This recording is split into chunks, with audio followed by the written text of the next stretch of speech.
Hello everyone अनि स्वागत गर्दछु आजको नयाँ भिडियोमा र आजको नयाँ भिडियोमा म धागोले यो ऱ्याबिट बनाएर देखाउन गइरहेको छु र आउनुहोस् आजको भिडियो म सुरु गर्नेछु। सर्वप्रथम मैले यो काठ लिएको छु 85 सेन्टिमिटरको यो लेन्थ राखेको छु र यो वरिपरि यो ब्राउन कलरको धागोलाई म 200 चोटि वरिपरि घुमाउने छु।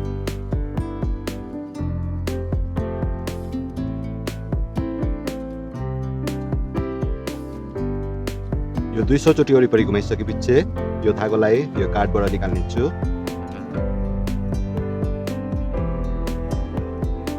र फेरि पनि म यो सेतो धागोलाई 50 चोटि वरिपरि घुमाउने छु।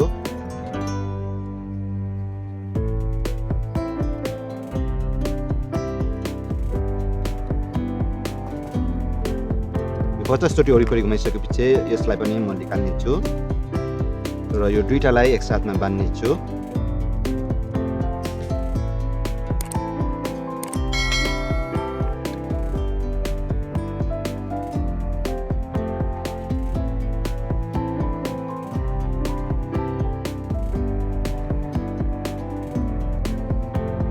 यस प्रकारले यो बीचमा बाँधिसकेपछि फेरि पनि म यो काठ लिएर यो ब्राउन कलरको धागो यो 5.5 सेन्टिमिटर यो लेन्थ जुन चाहिँ छ यस वरिपरि म 200 चोटि वरिपरि घुमाउने छु।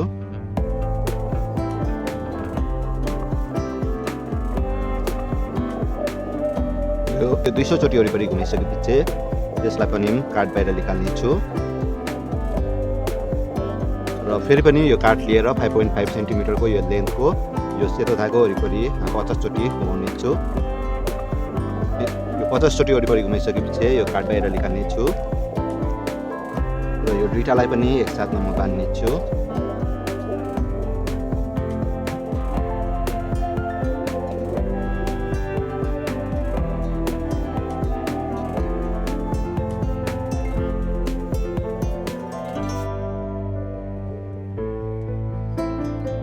यस प्रकारले यो सानो र यो ठुलो पमपम म बनाउने छु। पमपम बनाउनको लागि यो साइड र यो साइडमा म काट्ने छु।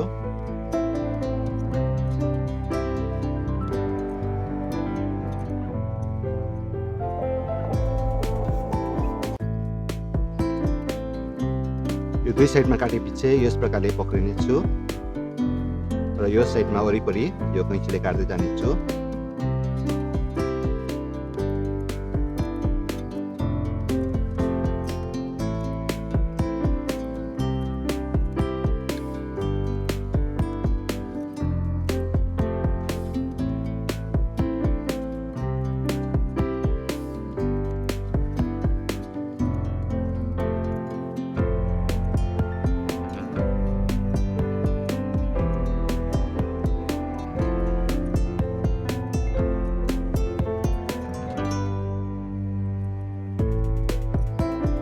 यस प्रकारले यो सानो र यो ठुलो पमपम बनाइसकेपछि यो सानो पमपमलाई माथि र यो ठुलो पमपमलाई मुनि राखेर यस प्रकारले म टाल्ने छु।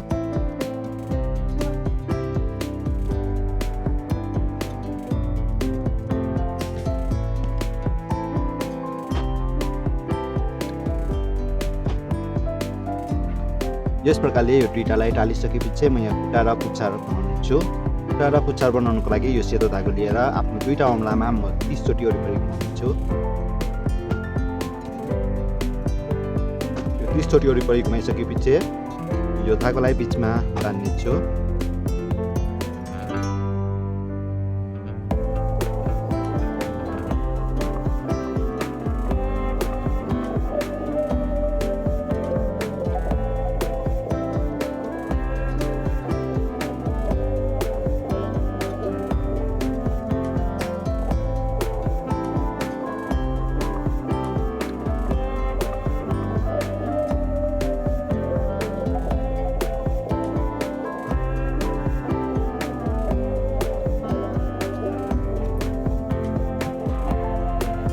यस प्रकारले यो सानो यो तीनटा पमपम बनाउने छु म।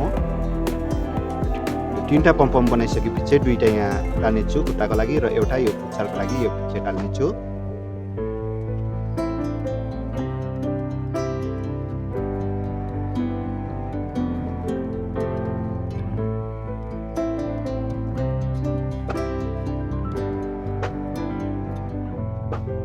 कान बनाउनको लागि मैले यो गद्दा लिएको छु अनि यो गत्तालाई कानको आकारमा मैले काटेको छु र यो ब्राउन कलरको धागोले यसलाई कभर गर्नेछु।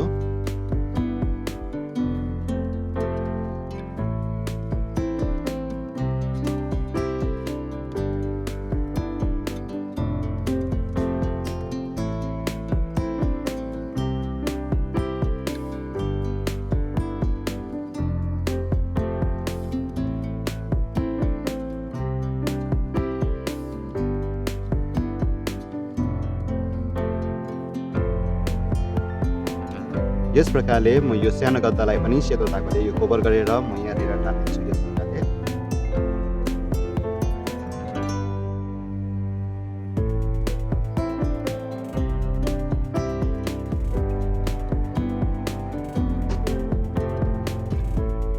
यस प्रकारले म यो दुईटा कान बनाउने छु र यो फोल्ड गरिसकेपछि यो दुई साइडमा म टाल्नेछु।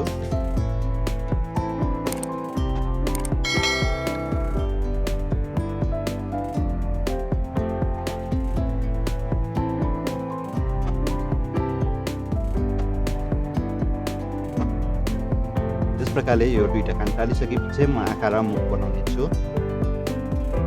मैले यो दुईटा आँखा लिएको छु अनि यो आँखालाई म टाल्ने।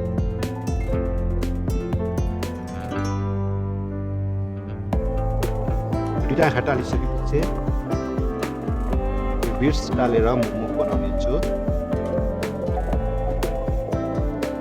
यो सबै बनाइसकेपछि अन्तिममा मैले यो रिबन लिएको छु। यो सानो रिबनमा म बान्ने छु यस प्रकारले।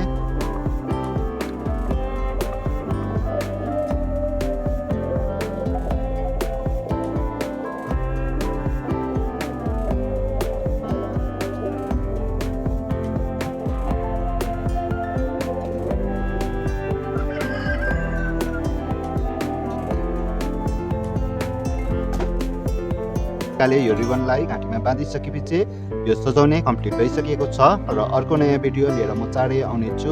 तबसम्मको लागि keep smiling and take care.